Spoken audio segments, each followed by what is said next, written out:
and everybody's story looks different and sounds different. You cannot compare one person's pain to another person's pain, one person's trauma to another person's trauma. You can't. But everybody does have a story. And we have heard some that are like just mind-blowing. And you just look at this person and think, how did they even survive this thing that they endured and they went through? So we're not saying that the trauma or the thing that you have lived through, that what that person did is excused, or that it was okay, or that you shouldn't have experienced a trauma. We are in no way talking about that.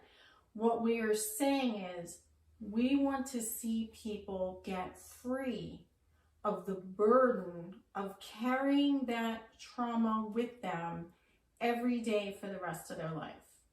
Now, it can be used as a testimony to glorify God. This is what happened, but now I'm free, and I know you can be free, and you share that testimony to pull someone else up and say, look, God set me free, he can set you free. There is always the importance of testimony is real. Yes. But what we're saying is we see so many people, and it breaks my heart.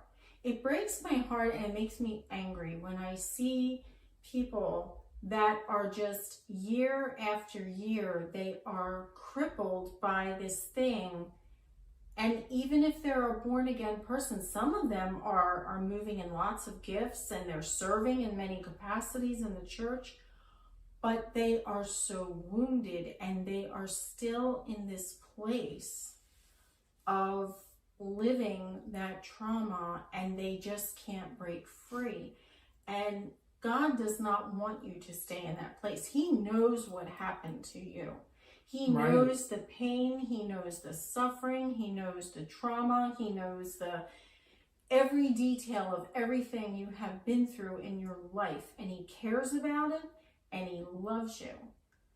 But he loves you too much to leave you there. Amen. In that place where you're bound up in that place of not having the freedom to have peace, to have joy, to have life, and live your life to the fullest. Amen. So that is the point of this, is not to minimize anyone's pain or trauma and not to excuse, but to say, we want you to have peace. We want you to have joy. We want you to have freedom and to live your life to the fullest.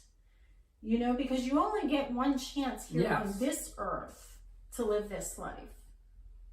So you can choose to stay in that place, but then you're not really living. That's